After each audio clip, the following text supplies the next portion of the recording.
You're listening to DraftKings Network.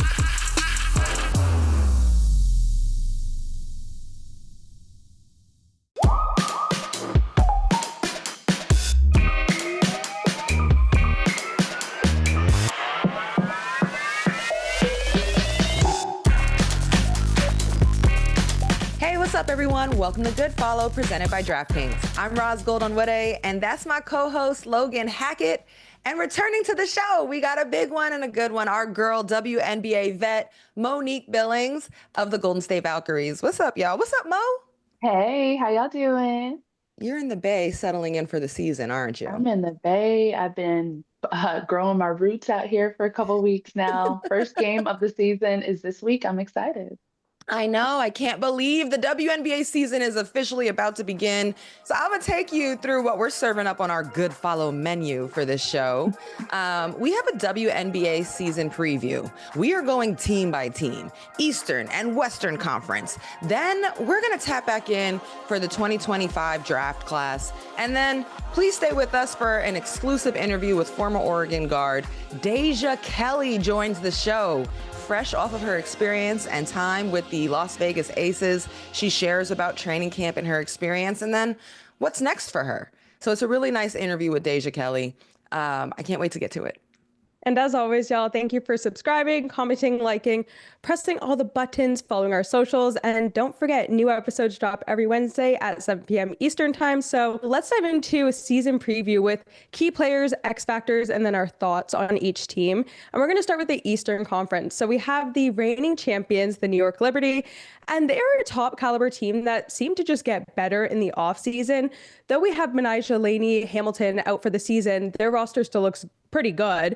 Their stars are Sabrina Ionescu, Brianna Stewart, and Jonquel Jones. And their X factor comes with Natasha Cloud's integration into the backcourt. So, Roz, you are the Liberty analyst. Give us the tea on the defending champs, and do you think they can repeat? I do think the Liberty can repeat. I don't think it's going to be easy at all, by no means.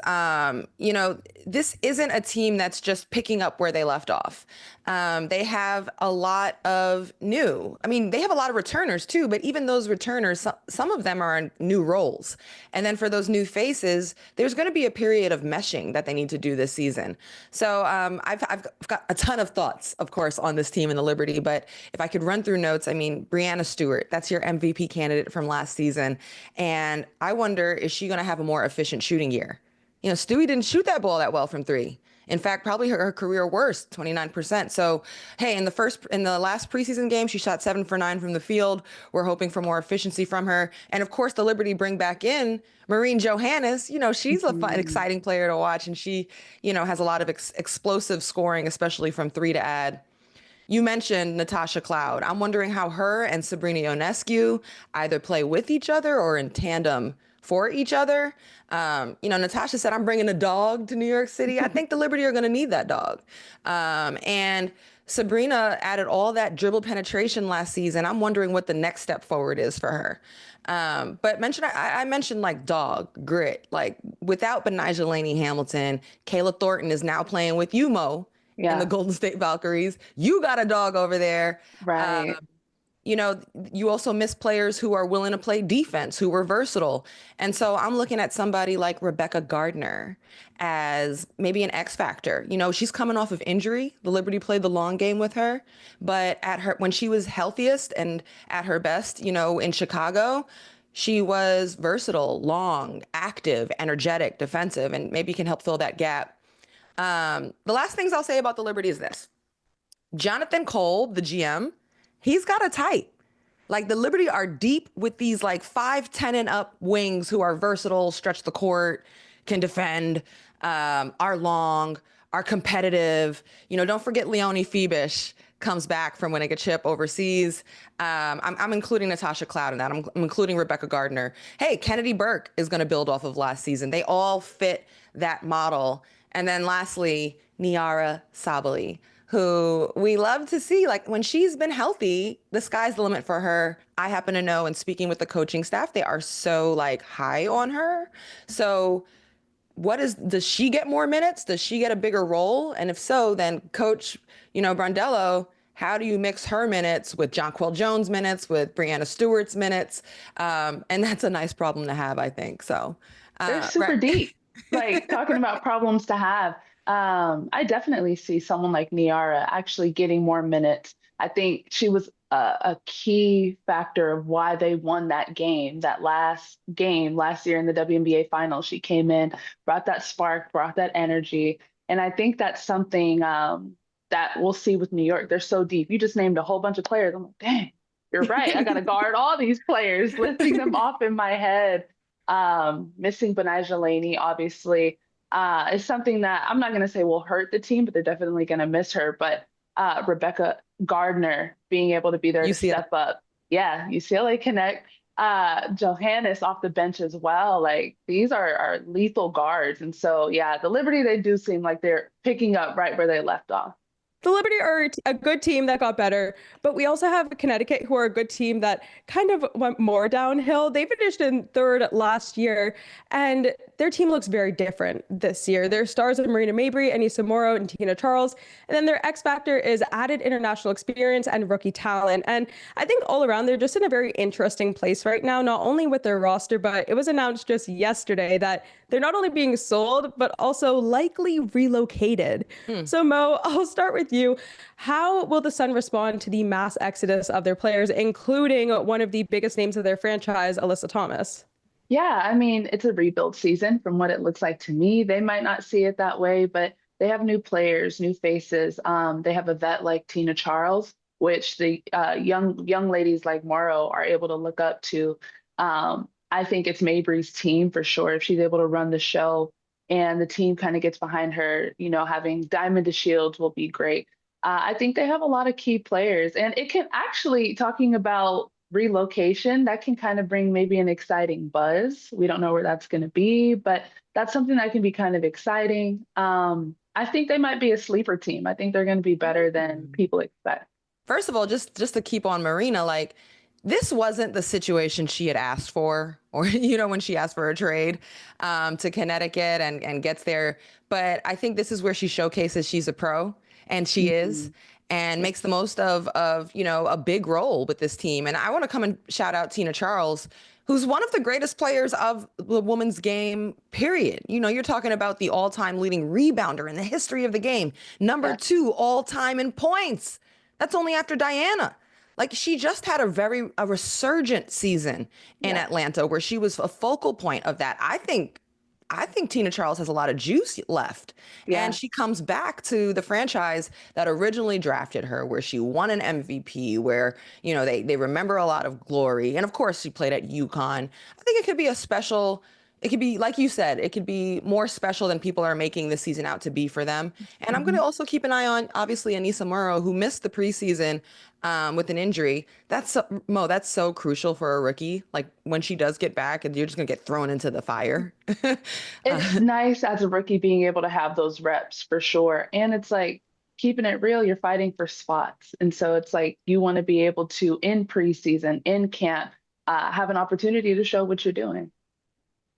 I feel like the thing I'm going to probably miss the most about Connecticut is having Alyssa Thomas and DeWanna Bonner. But with that, I'm very excited to see what DeWanna Bonner does, because she has gone to Indiana, and they're going to have a turnaround of a season. Last year, they finished 6th overall, and their stars are Caitlin Clark, Aaliyah Boston, and DeWanna, with their X factor also coming from DeWanna and her veteran experience and playoff experience. But last season, Indiana had no players on their team who had won a championship. And this year they added Duana Sid Colson and Natasha Howard, who combined for 7 championship titles. Not to mention the addition of Sophie Cunningham, who is bringing a fiery personality to the team, and she seems to be integrating super well. But with that, they still have their young core. So do y'all think that they can turn around last year's playoff spark into a huge breakout season? Yeah, I totally think so. They look scary good. They look like just a really, really great team, a lot of great vets, a lot of energy, obviously, around Caitlin Clark. I think they did a great job in free agency, bringing the right type of players into this market. So I think if they can figure their stuff out, they're going to be scary.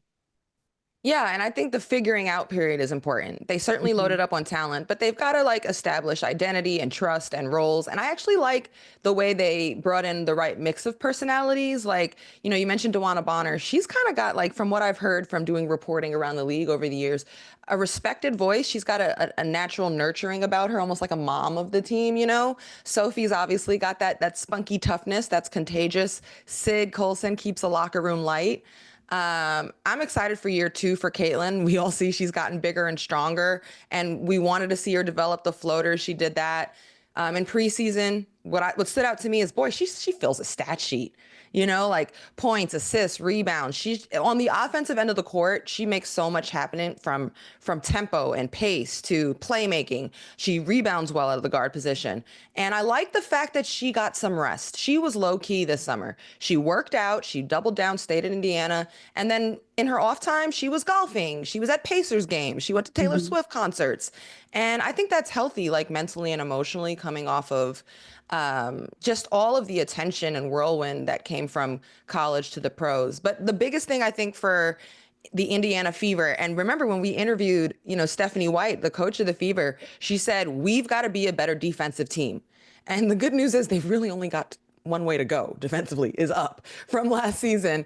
And she said she's even going to hold Caitlin accountable on the defensive end. And they have an influx, not just of experience and championship experience. They've got players like Dewana Bonner, Natasha Howard, Sophie Cunningham, Turner. They all work on defense. And so I think that's going to be a great identity shift. Also excited to see what Stephanie White challenges with Aaliyah Boston. She said it's going to be a lot more than just pick and roll. She's going to challenge her to be a facilitator. So I think that's very exciting for Aaliyah Boston.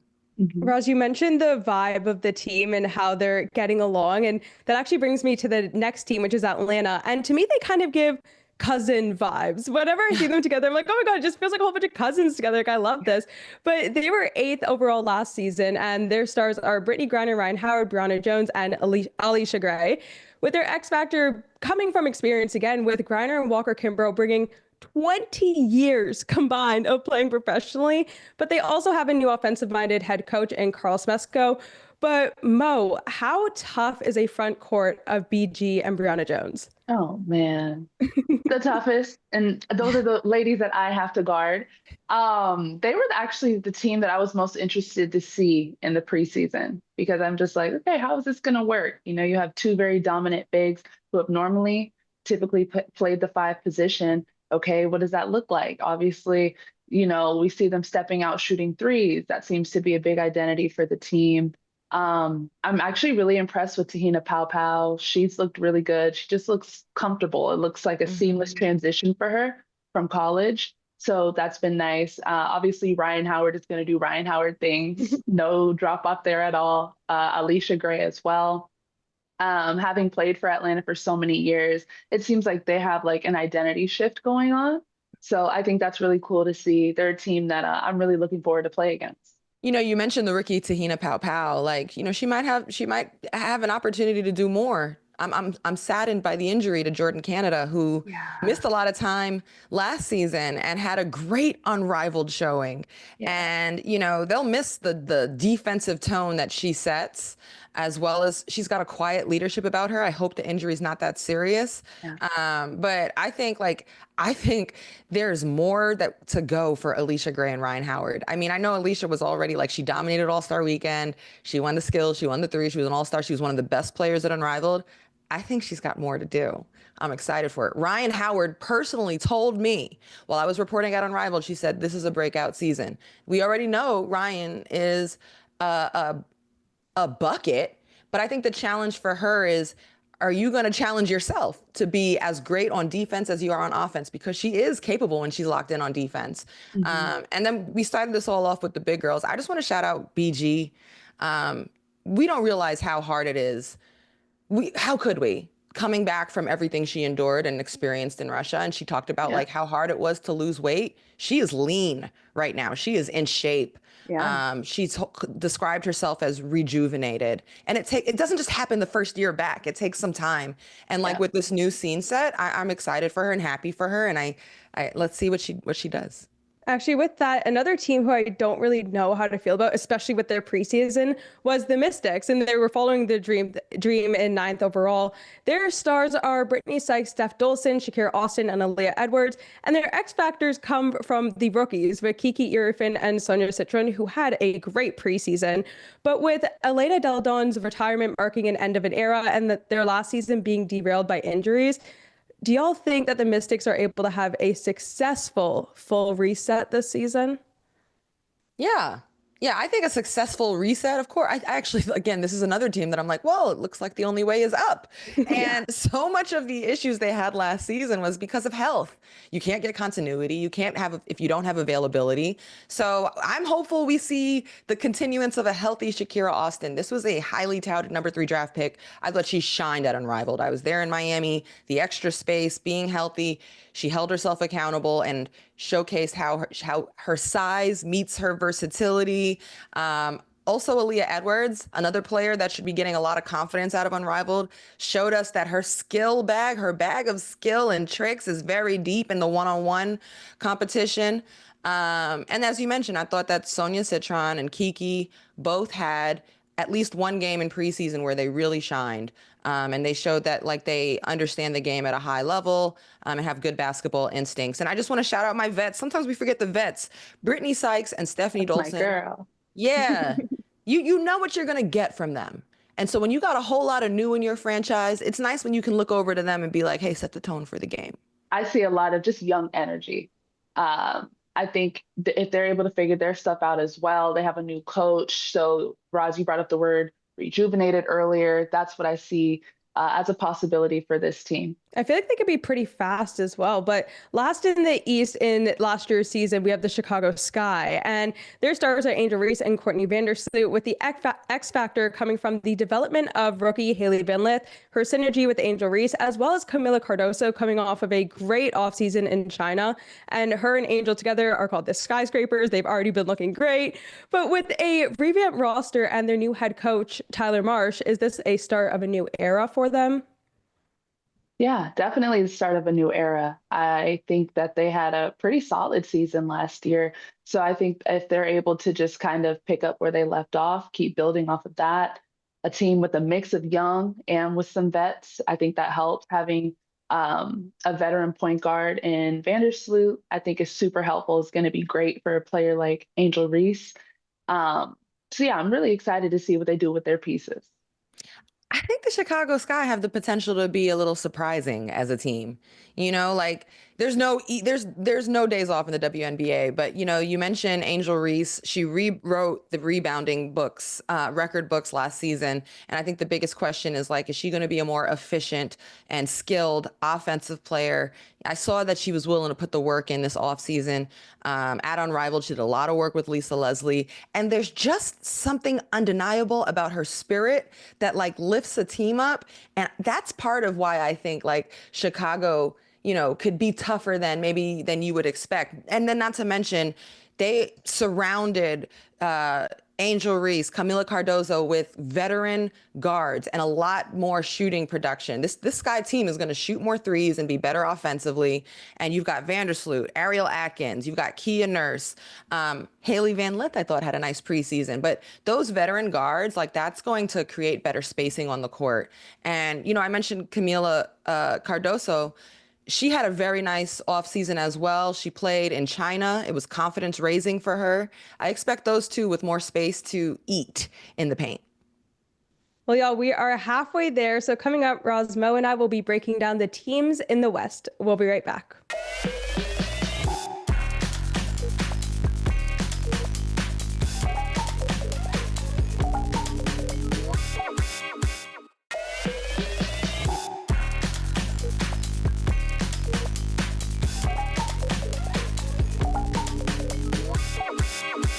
Welcome back to Good Follow. I'm Ros, she's Logan, and that's Mo. Monique Billings is still rocking with us as we continue to preview the WNBA teams at the start of the season here. So starting off strong with the Minnesota Lynx. They finished second overall last season, and this has to be the team with the least movement in the offseason. They have their key players with Nafisa Collier, Kayla McBride, and Courtney Williams. But their X factor comes with them returning their entire starting five. So after a controversial Game 5 loss in last year's finals, can the Lynx finish what they started? I think they ended in a great place. So I think they'll pick up from where they left off for sure. When you look at them, it's like, how are they so dominant? How do they do this at such a high level? But I think it's just the work ethic that they put in. I have a lot of respect for them. Such a hard team to play against, a team that you think if you're battling with, sometimes you're going back and forth, but then they just have, when I played against them last year, closed out all of those games that I played against them. So they're very experienced, having played in a Game 5 in a finals, coming back with a lot of heat. Yeah, I think that experience goes a long way. Another advantage they'll have is continuity. But I am concerned because so many teams in the WNBA loaded up on talent. And so obviously they have Nafisa Collier coming back. When you have someone who's, in the running for, she was so dominant and unrivaled play that it had us saying, is Fee the best player in the world? Like right now. And she really, her dominance on both ends of the court, her high skill, her movement without the ball, her motor, her IQ, her screening for others. It's just a beautiful game to watch. So you have a good starting point there. My concern is there more that you can squeeze out of an Alana Smith, out of a Courtney Williams, out of Kayla McBride? These are all players who really found a home and have had a renaissance moment last season with the Lynx. Do they continue to have more? Is it enough? Or have they hit a ceiling? Bridget Carlton, she did really well with all of her extra opportunity and minutes. But now everybody knows she's trying to hit that big shot. So I am concerned about that. But I think to your point, Mo, like the experience and the continuity goes a long way. I'm going to shout out one more person. Could Alyssa Peely have a bigger role this season? I was actually in Nashville at Athletes Unlimited, and I saw Coach Reeve there, and she came there to watch her play. And I think she's hopeful for her to, step up and have more opportunity. There's nothing I love more than an Alyssa Peely 3 down the stretch. Like, she just nails them. I love it. But I feel like Minnesota, in a way, is mirroring Las Vegas, as in they're a very good team, but you don't know what's going to happen with them. And they finished 4th last season. Their star is, of course, 3-time MVP A'ja Wilson. And they also have the core with Chelsea Gray and Jackie Young. And then the X factor coming with the addition of Jewel Lloyd, who enhances their perimeter defense. Now, with their preseason, I feel like they stepped into the villain role and they had to waive some very talented players, which could be a testament to the talent on their team this year. So after falling short every 3P and losing their veterans like Kelsey Plum, Sid Colson, and Tiff Hayes, do you think they can regroup and reclaim their dominance this season? Here's my take on the Aces. I think the Aces are going to be better than they were last season. It was a down season for them. We'll start with the reigning MVP. A'ja Wilson is rested. She didn't play unrivaled. She used the offseason to work out, to launch her signature sneaker, to hard launch her relationship and love. And I think that's going to be important for her. There's a lot of wear and tear. Don't forget players like herself and much of the Aces starting lineup, they were all in the Olympics too. Like, it was just like, go, go, go, go, go. They played for straight through the past couple of years. Plus their last seasons have been long. Remember, they played through championship runs. And so it's a lot of wear and tear on the body. I was at Unrivaled. I saw Chelsea Gray with my own eyes. That's enough for me to say the Aces are about to be good. Because Chelsea was healthy and rejuvenated in unrivaled play, and we could see how much when she's healthy, she dominates the game and controls everything that's happening for everyone else. And a large part of why the Aces struggled a bit last season, Chelsea wasn't healthy. Jackie Young, we're talking about somebody who's already an all-star and Olympian, but I think she could break out from star role player on a stud team and maybe even be a superstar this year, because she's her body is strong. She plays at ranges. She's great both ways. With Kelsey Plum leaving, it kind of opens up a little bit of space for her. And I think she's also just matured into mentally, emotionally, just really knows who she is in this league. And so I think this could be a big year for her as long as she's healthy. Health is a reoccurring theme. And I covered the Warriors during the peak of their dynasty. And I remember Steve Kerr used to say, fresh blood matters. And obviously he would know from all the dynasties he's been a part of. There's an erosion that happens year after year after year with the same people.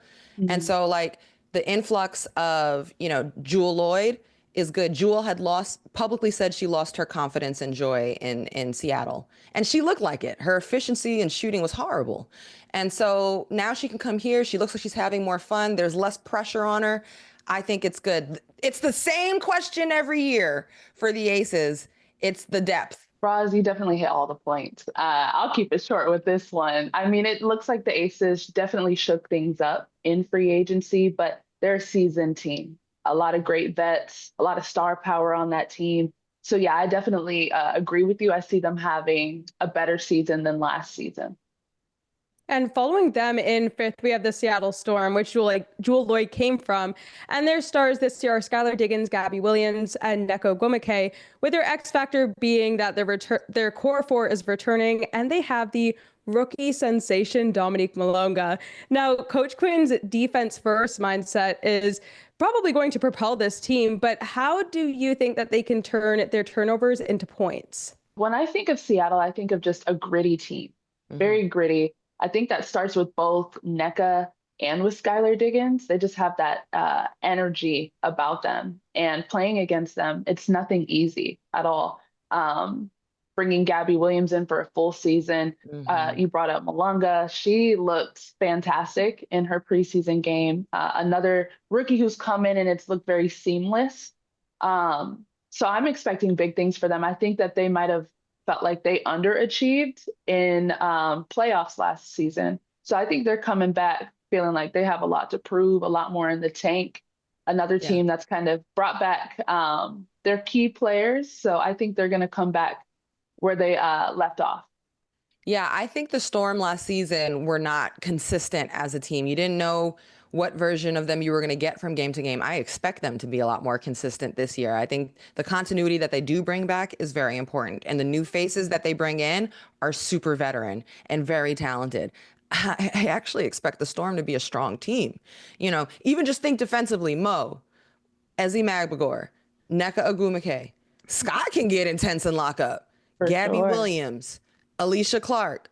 Like they and don't forget the length and the rim protection of Malonga, the rookie. Yeah. That's a defensive squad, right, Mo? That's a squad. Right. And so I think, you know, you add that, plus they were in last place last season in shooting. So you have Alicia Clark, you have Lexi Brown, who are some scorers who can space the Clark a little bit.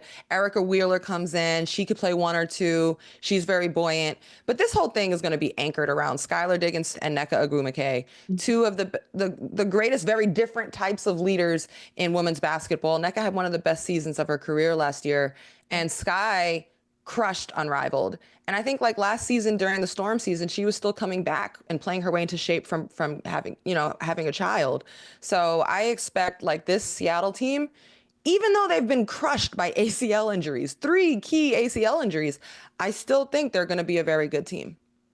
Ros, you're talking about a sleeper team, and I actually think that's going to come from Phoenix Mercury in a way. They finished 7th overall last season, and their stars are Alyssa Thomas, Satu Sabli, and Clea Copper, which in my head, immediately seeing those on paper, I'm like, okay, as long as those 3 are firing on all cylinders, they could have something going here. But their X factor is playing positionless and up-tempo basketball.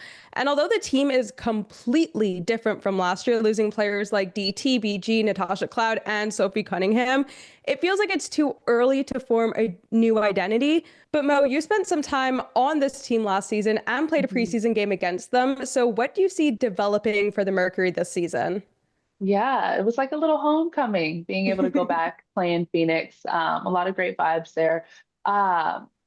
They were pretty good playing against them. I think that, like you said, it's early, but it already seems like they've bought into Coach Nate's system. They know how they're trying to play. They want to play fast. They want to play positionless. AT being able to be the point forward. She was looking for Satu. Kalia Copper didn't play in that game.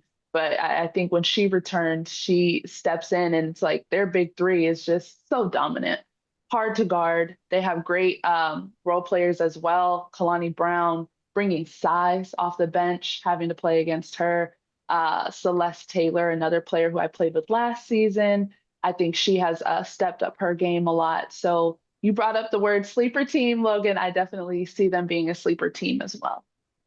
Yeah, I kind of agree with that because I feel like I don't fully know what to expect for the Phoenix Mercury. I know what to expect out of that big three. I'm really clear on what they can do, and I'm excited to see how this works with the three of them together.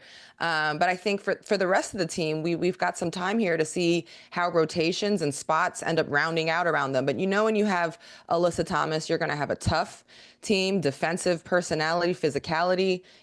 She's also very cerebral. You run your offense through her and she's going to get people going. Satu Sabli is the unicorn for a reason. Like when she's been healthy, she's been an all-star. So that's the biggest issue. And then Kalia Copper, is a bucket and really puts pressure on you off the bounce and is coming off of a career season. So like, I think if those are your big three that you're building around, you're in a good spot.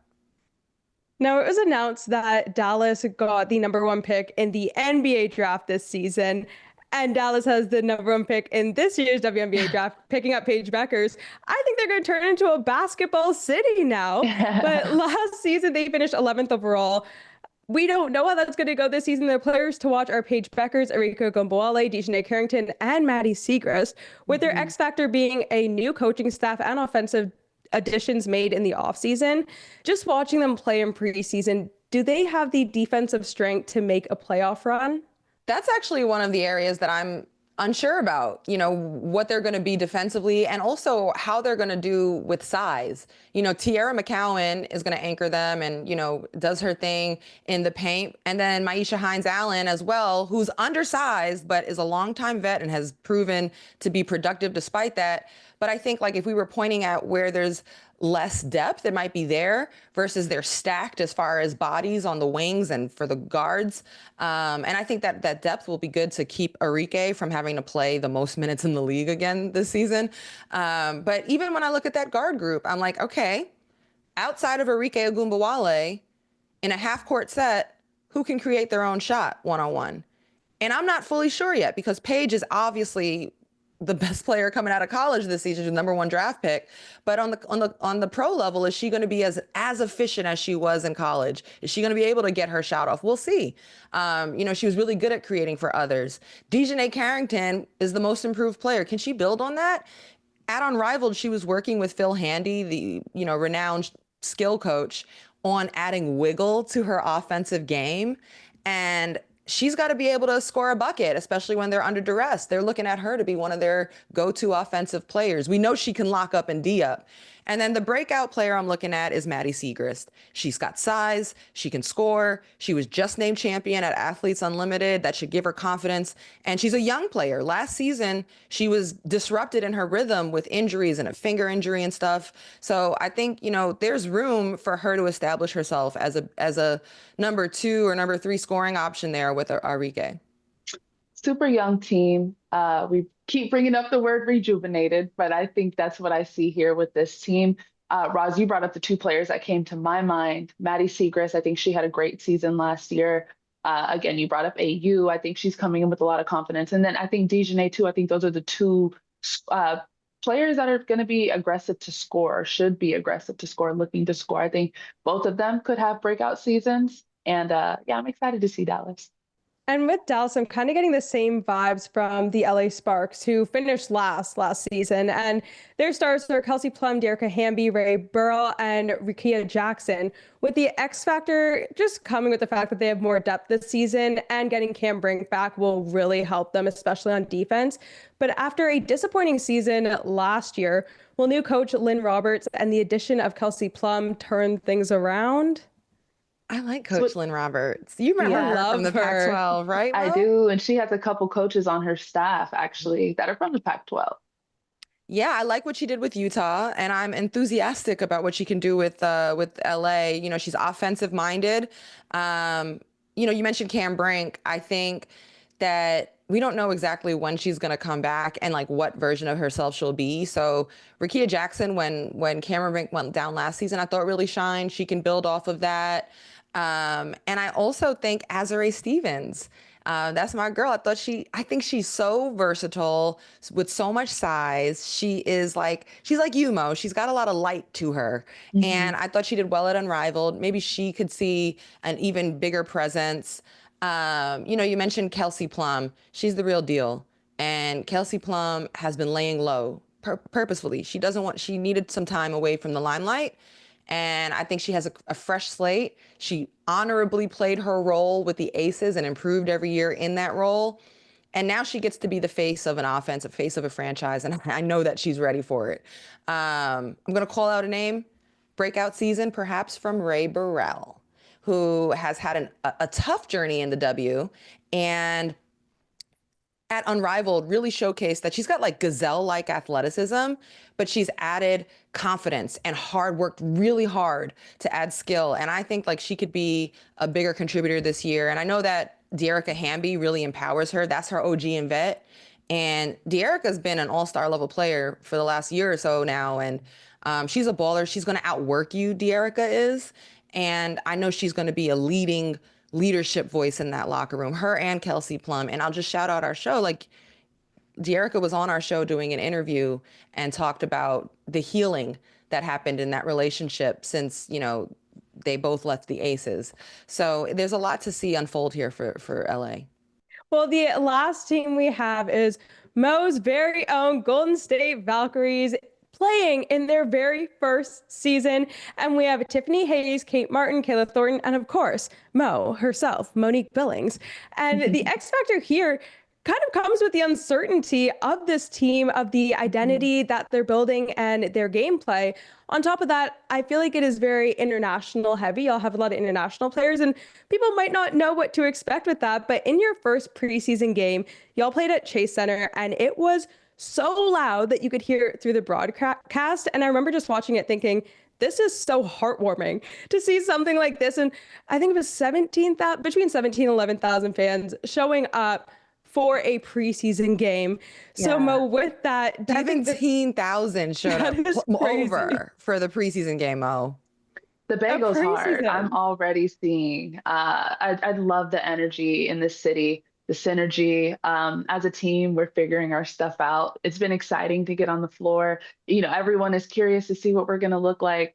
I want to say we're just as curious too, because we're still figuring it out game by game. But the willingness is there, the want to work hard for each other, the want to buy into Coach Natalie's system. I think we're all doing those things as a team. We're working really hard. I mean, every team has worked extremely hard in their camps, right? But me being daily with my team, being able to see the work, being able to see the growth, I think our chemistry will continue to grow, our identity.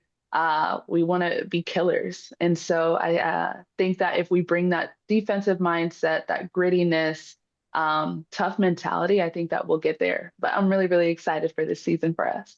What is your team strategy on the offensive end? A lot of spacing. Coach Natalie likes spacing and she wants to play fast. She wants layups, she wants threes, she wants versatility. She wants players not really having to think too much, but just being able to play together in a good flow type of way. And I think that's something that we'll just continue to build over time. We had a lot of people in our training camp, and so trying to figure out who they're going to keep. I know they have tough decisions to make there. But yeah, I think offensively, just being able to have flow and rhythm and a lot of spacing. Well, Mo, thank you so much for joining us. I cannot wait to see you out on the court and the Valkyries in their regular season action. Yes. But y'all, next up, Ros sits down with former Oregon Guard Deja Kelly. We'll be right back.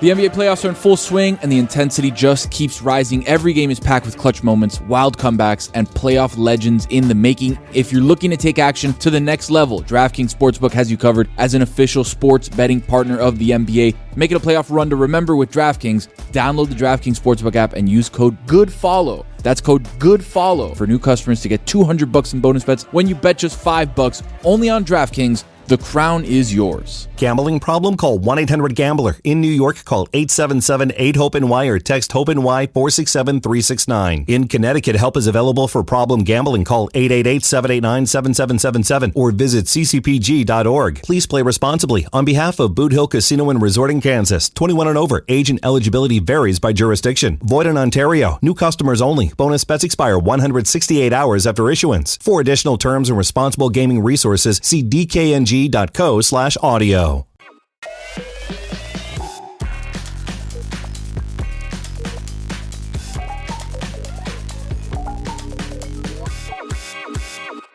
Welcome back to Good Follow. Today's episode is presented by DraftKings. DraftKings, the crown is yours. Well, the rookie class, they have been shining in preseason play, despite a handful of them being waived just before the start of the season. I had the chance to sit down with former Oregon Duck Deja Kelly, who is fresh off of her experience with the Las Vegas Aces, their training camp and preseason campaign. And she sits down with me for an interview and talks through her experiences from March Madness to training camp to what she sees as next for her career. What was that glimmer of doubt right after going undrafted?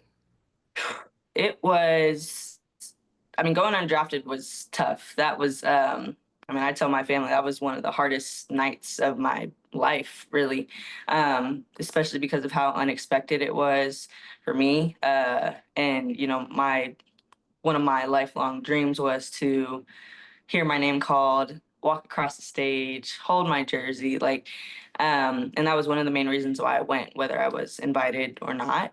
And to not hear my name that night it was tough to figure out, how do I move forward? How do I continue to try to prove myself? I didn't get an opportunity at that time.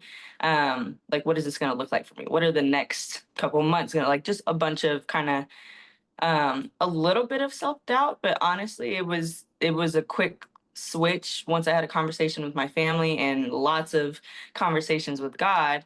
Just, how do I move forward? I have a couple options here. I can either just be like, okay, well, it is what it is. I guess I don't belong. And I could have let those thoughts win, or it was like, okay, I can move forward, put one foot forward, and really seize any opportunity that I get, because all I needed was one. And that's all we kept saying. That's all me, my family, my team around me just kept saying, all we need is an opportunity.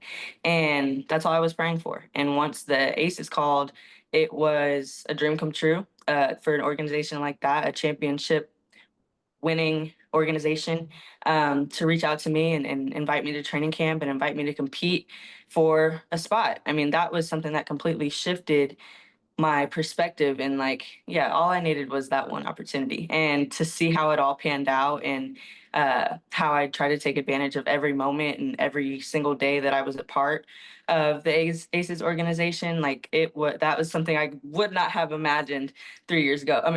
3 weeks ago on draft night. So the way the script flipped, it was such a blessing, and it was so fun to see how it unfolded.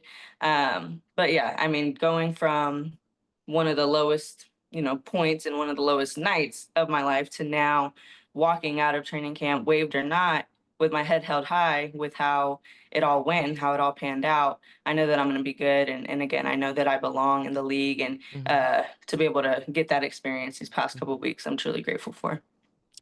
You're going to be good in life. Thank you.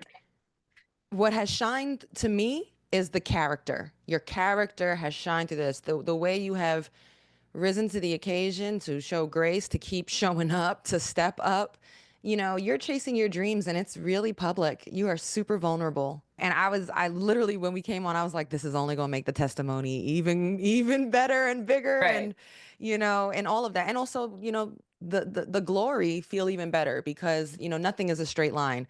And one of the cool parts of your path is that you got to play with the Aces. This is a team where they've got 4 Olympians. Yeah. You're playing with Becky Hammon, also not only a basketball legend, also one undrafted.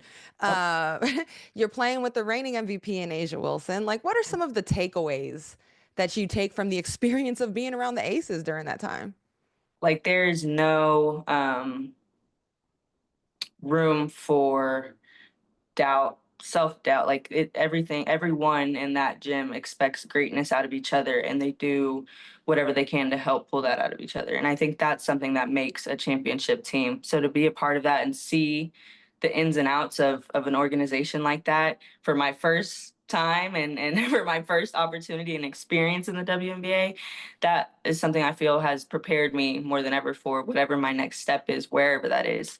Because seeing how we pushed each other, how Asia and Chelsea and Jewel and Jackie and down the line, how they were all so able to bring the best out of each other, even though while everyone's already at their peak, like everyone, like we're Olympians, the top of their game, the best in the W, like, and still being able to push each other and make each other better each and every day. The coaches holding everyone accountable each and every day, that from the top down, being able to see that as a rookie, you can only respect it, because it's like, okay, these vets who I'm learning so much from, they're also being held accountable too. And just seeing how, like, that's what builds a championship culture. And again, I was just soaking up that whole culture, that environment. And I think that, like I said, has built a good foundation for expectations that I not only have for myself, but what I know I can now bring to another team or again, wherever that is. So it was such a humbling and grateful experience, just being with them. And again, seeing how they can just make each other better each and every day. Yeah, I mean, you could have got picked up by a team that's, in rebuild mode, and then it's kind of like, sometimes in some situations that's the blind leading the blind. You don't see Right. the culture of championship Olympian pedigree, but you got that with the Aces. Yes. So as a reoccurring theme here is, like, things seem to happen for a reason. You needed to get that Absolutely. that glimpse. And I want to talk about a major highlight that basically had you going viral. So in the 2 preseason games, again, average 12 points per game, but in that game against the Mercury, you hit the game winner. You got, you're setting it up with the dribble, then it's the step back, pull up jump shot, and it's the game winner. And boy, I get goosebumps, like, watching you turn around and run screaming back towards the bench. And what did that performance say to you in that moment, and maybe to the basketball world? I think first, for me, it just felt like a sense of gratitude, attitude of gratitude, just being able to be on the court in that moment, for Becky to trust me in that situation. It was Asia's night, so it was like, I was like, we need to win this for her. Like, there were so many emotions around that, having the support from all the vets, hyping all of us up. Like, that was one of the best moments of my basketball career, really. And again, for that to be how my W career starts, was such a blessing. Gosh, I'm getting emotional now. Was such a blessing because, sorry, I was not expecting it. Because, it was just a sense of happiness. It's such a sense of joy with that team. And again, to have all that support, especially after the game, seeing all the love that I was getting on social media. I think that's the toughest part, because that can be brutal sometimes. And dang, I'm so sorry. It's okay. Yeah, but it was an opportunity that I'll forever be thankful to that organization for, because it built my character. It built, again, my foundation for what's to come in the future. I think, you said it, everything happens for a reason. God makes no mistakes. So to be able to, like I said, take advantage and seize the opportunity, seize the moment at the end of that game, and really just take advantage and do my best and give my all, and do anything that I can to just show why I belong. Just playing with an extra chip on my shoulder, that was my main thing. Just post draft was, that's what I got to do. I just got to continue to really not prove anyone else wrong, but prove myself right, because I know I belong. I know that this is where I'm supposed to be, and these are the moments that I know I can be in and produce in. And so again, for Coach Becky to give me that opportunity and trust me with the ball in my hands at that time, that just built a different level of confidence for me going into this next phase of my WNBA career. We really appreciate Deja's vulnerability, and you can catch the full interview with Deja Kelly now on the Good Follow YouTube page. Y'all do not want to miss the rest of Ros's convo with Deja.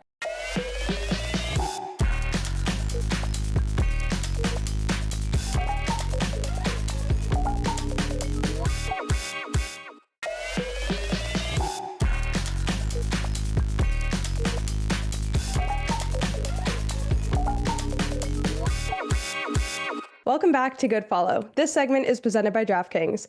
This Friday, the red-hot #1 Kansas City Current face off against #2 Orlando Pride. To keep it simple, Kansas City has been on a roll, and players are stepping up around Temwa Chwinga to help lead them to victory. Their midfield and offense have been on lock, scoring 18 goals in just 8 games, and to go with that, their defense is one of the best in the league, allowing only 6 goals. On the other hand, Orlando has had a dip in the past 2 games with a loss to Portland and draw against North Carolina. With that said, they are sitting in second, so there has to be something there. If there is one team Orlando wants to beat, and know they can, it is definitely Kansas City. I'm boiling this down to one thing, and that's consistency, which is Kansas City is giving just that. They're sitting at the top for a reason, and I'm picking them to stay there. The 2 players I expect to make big moves will be Barbara Banda, who is rewriting the rules up top for Orlando, and Dabinia, who continues to be the creative heartbeat of KC's dominance. Kickoff is at 8 p.m. Eastern Time, so follow along and tweet us with your predictions at GoodFollowShow. This segment is presented by DraftKings. DraftKings, the crown is yours.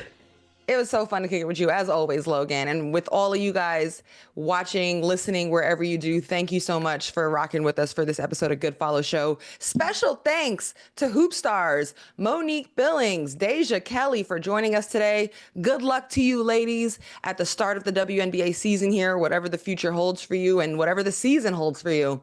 Make sure you guys subscribe, all the things, social media handles, like, comment, follow, all the things. We enjoy all the engagement. We're building this thing together. And Good Follows presented by DraftKings. We drop every Wednesday, 7 p.m. Eastern. Make sure you're there. It means a lot. We'll see you next time. Bye, guys.